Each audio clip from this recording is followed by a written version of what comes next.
Hey, true believers, Englentine here with another episode of Comic Book Origins, where we take a look at any comic book superhero, villain, or team. This time around, we're looking at Deathshead, thanks to the commission by FRAGMINION. Alrighty, so created by Simon Furman, Jeff Senior. Deathshead's been referred to as a cyborg and a robot, but he refers to himself as a mechanoid, a machine life made to resemble a humanoid. Created in an extra-dimensional realm of Styricos, which shifted between magical area zones and... Okay, anyway, he was going to first appear in Transformers, and since they wanted to protect their copyright against Hasbro, who, because of contracts, could lay claim to it, they decided to go on ahead and print a one-page story called Tex High Noon, and guess what? Yeah, we got that here too. So anyway... I do want to say thank you to FRAGMINION for commissioning this. Now, if you want to commission a video of your own, by all means, the link is in the description below. Go to Ko-Fi and just pick out any topic, any superhero, any supervillain. Like I said, I've got bad comic beatdowns where we talk about bad books, really that bad where you're like, wait, that's got a bad reputation, but I think it's pretty good. We've got Comic Books Were Better, which are my top 10s, the comic book origin stories like this one as well. I do minority characters, any character whatsoever, and really that good where we test a story's good reputation. So go on over there. I'm having a lot of fun doing it. What's not fun, however, is the reason YouTube's been choking this channel out. And to combat that, I actually started another one that I'm trying to get up to 1,000 subs. And when I do, all the videos are going to start going over there. So please go on over to Old Man Comics. You could look in YouTube. You look up Old Man Comics Englentine. You'll find it. And subscribe there. Don't forget to hit the notification bell as well and make sure your notifications are on. Anyway, thanks to everybody who's done that. And let's take a look at High Noon Text starring Deathshead. In my business, you make enemies, yes? You dirty, low-down, stink bounty hunter, I'll blow you apart. Take Tex, straightforward contract to kill his brother, burn his farm, and massacre his livestock. And what happens, huh? He takes it personal. Just business, inform him with a smile, and he vows to kill me. No sense of humor, yes? In my case, if I can't kill for profit, at least have a laugh. High Noon Tex. I gave him a moment. A moment before I triggered the explosives in the dummy. He didn't laugh. I was right, yes? No sense of humor. Alrighty, there you go, gang. The very first appearance of Deathshead. But not the one we're going to be looking at today. So, not just the one, I should say. I thought it was okay. It had a sense of humor to it, and I guess you get an idea of who Deathshead's going to be. So, why don't we find out exactly what that first appearance was, and we'll take a look at Transformers UK number 113. And as always, we start with the cover. Transformers blazing across the top. Got Optimus Prime in the box here. Rodimus Prime speaks out. Bring me the head of Galvatron. I guess that's Rodimus Prime. And in all honesty, this isn't a very intriguing cover. This is not one that's going to bring in new readers. Maybe, spark up a little bit for the old, but I think it's a fail. The book starts off on a wanted poster, and it's not so much the wanted Galvatron, dead or alive, 10,000 Shanix reward, contact Rodimus Prime, Autobot Commander Cybertron, that I'm particularly drawn to. It's the fact that we're on a robot world named El Pasos. No, we're not. Okay, change this immediately. That is just silly. Anyway, we see a hand pointing at the poster saying, well, what's all this then? We find out that it's Deathshead who's looking at the poster asking, Galvatron, huh? Sounds tough. Wonder how tough. 10,000 Shanix, eh? A lot of money. Rodimus Prime must want this Galvatron pretty bad, huh? How bad? I'm guessing bad enough to put $10,000 on a bounty. But, let's try to figure that out, Deathshead.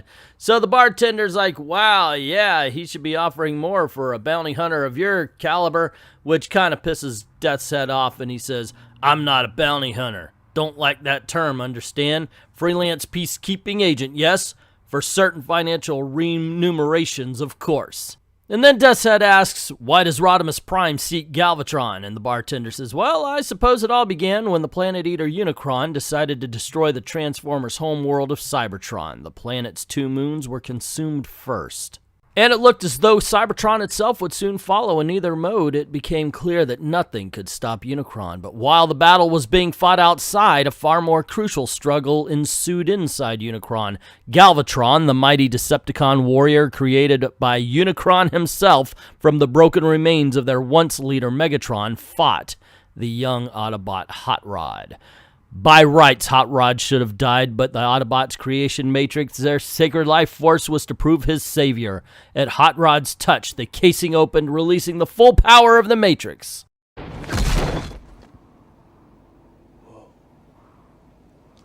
It took what had been a brash, hot-headed soldier and reshaped him, transformed him into Autobots' new leader, Rodimus Prime. Galvatron fought on, but by then, the outcome was never really in doubt.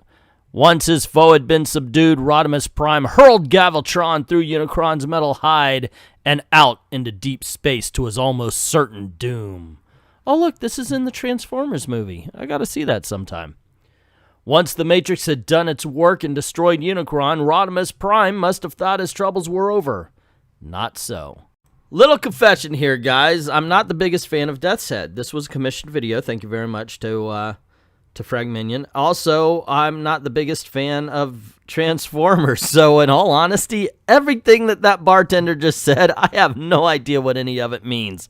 Alrighty, let's get back to business. So Deathshead's like, so, okay, because Galvatron's dead, right? And he says, no, you see, they can't find his body. So Rodimus Prime has spent all this time searching for Galvatron that other Decepticons were able to rise up and stand against the Autobots.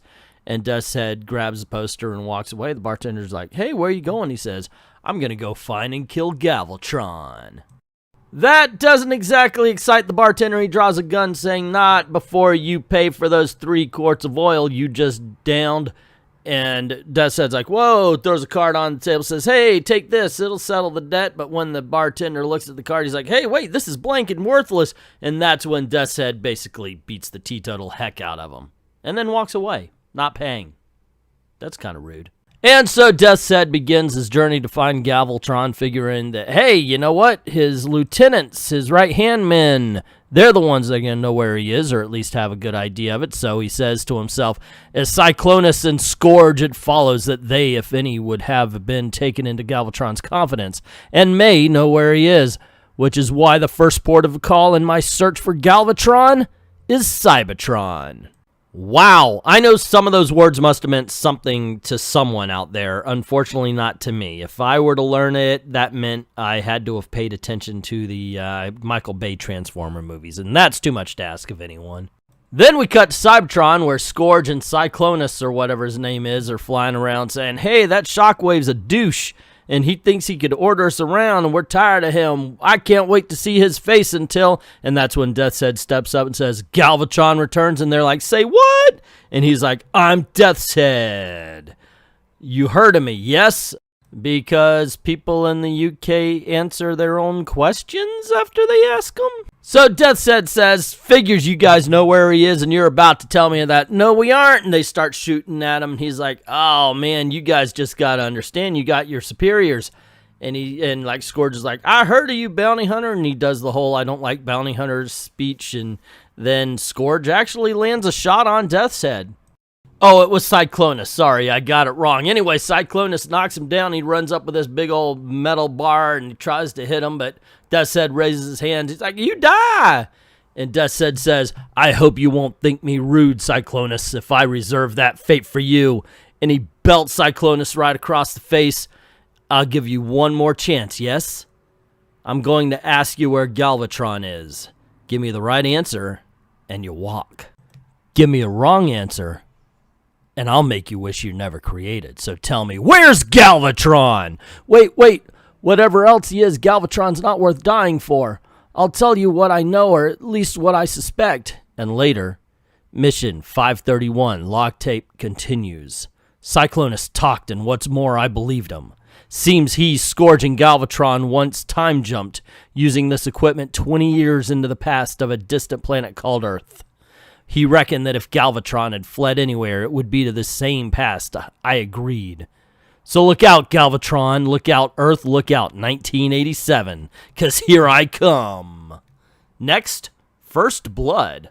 Actually, we're going to go and talk about Deathshead origin in The Body in Question. It's a graphic novel that basically brings together his origin story from the comic book strip, which was published in Marvel UK.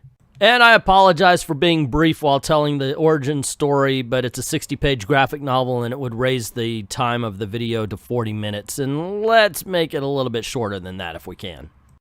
And the story begins in a time that has no...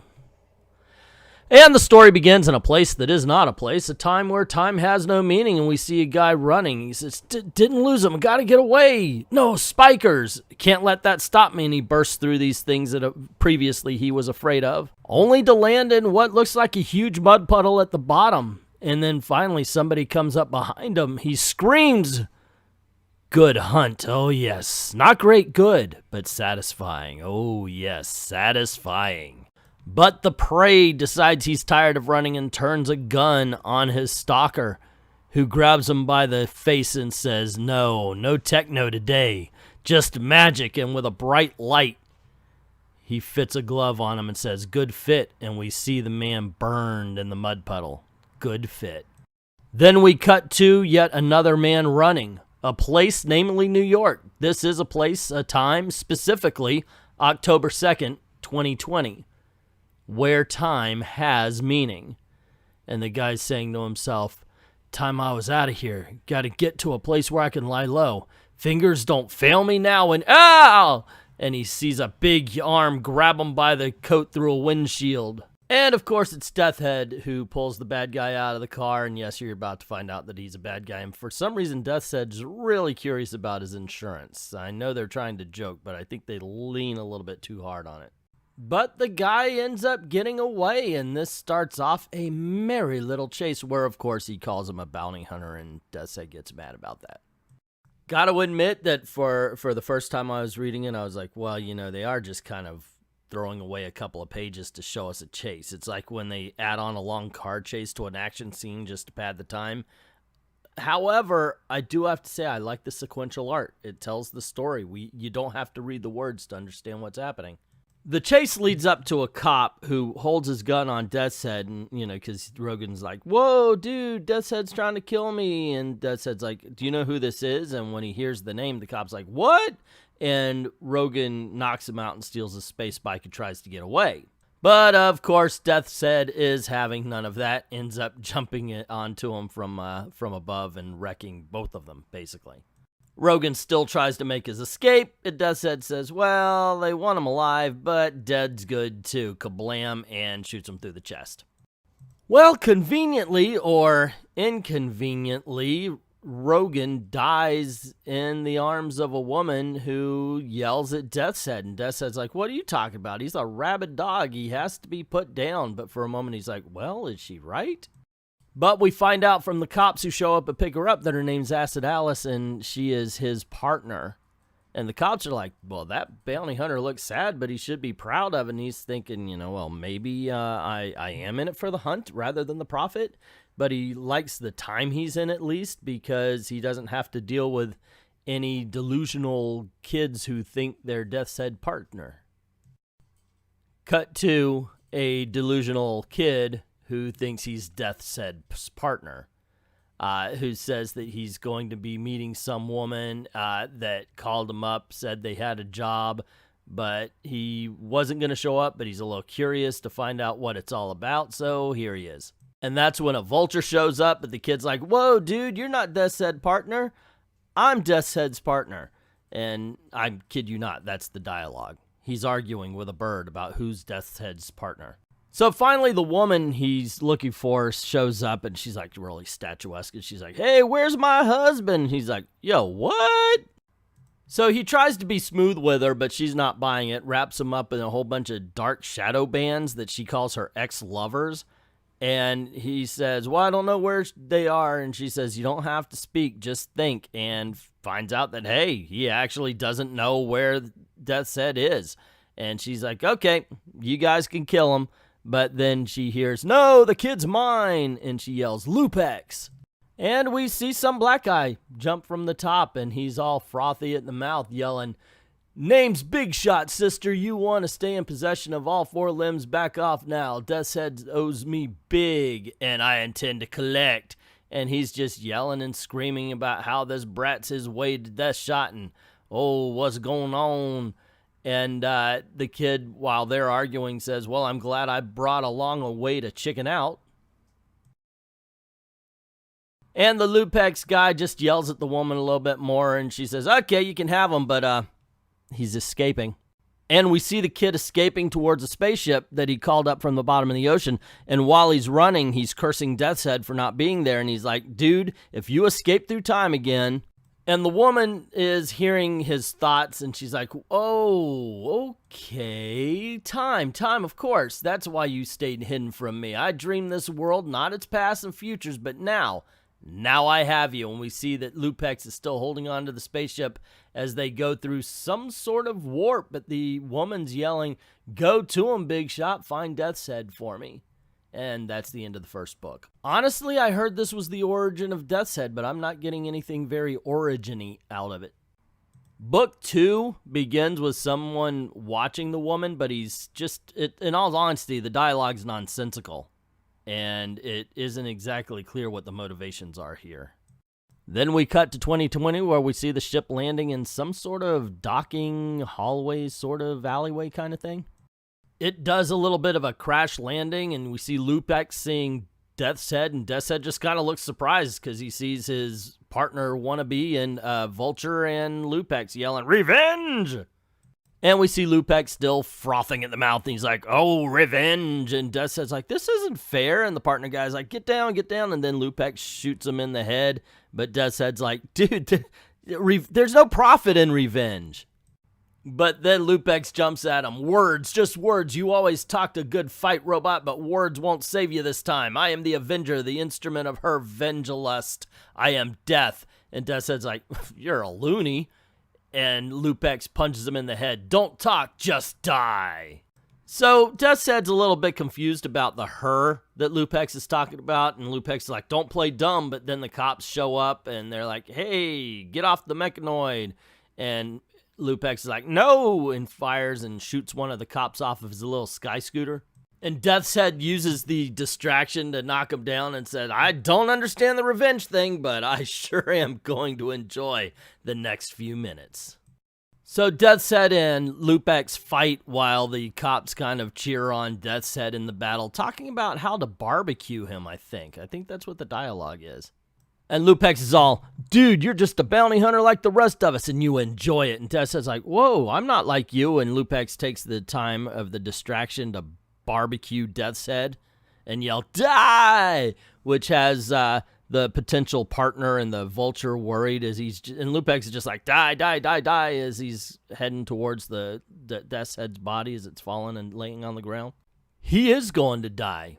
He knows this as his eyes are pressed back into sockets, slowly crushing delicate neural circuits. Icy blackness gathers, and with it, a forgotten memory of his creation of the woman and her words. And suddenly, having never questioned his lost past, having never needed to know, he badly wants answers. But it is too late. All right, 30-something pages in, and finally we get to the origin. Cool.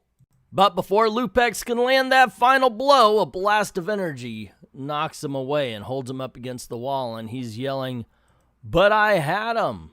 I did your bidding. He was dead. Why? And the person watching the woman says, yes, tell. Why so? And the lady says, oh, because I get to kill him. And she ends up destroying LIVESTREAMS, but when Deathshead hears the word LIVESTREAMS, he's like, LIVESTREAMS? And then he's teleported out of there. And we see Deathshead as he arrives at his destination on LIVESTREAMS is so, but I am, oh yes. And Deathshead's like, Dad? And that's the end of book 2. And Deathshead kind of does a little bit of diagnostics and realizes that all of his systems are failing, and he sees his dad again, and what ensues is basically one big fight that is kind of nonsensical because the only dialogue is that half-broken English kind of thing that we've been getting from his dad so far, and it really does not come off right. But don't get me wrong, it's like the other action sequence where the story was really light, but the art was strong. The sequential art really works, and you could tell what's going on and the progress of the story through the art. So that's spot on. But then it's like the writer remembers he has a story to tell and begins to write the bad guy here, Dad, as an actual person, or at least a character we can understand.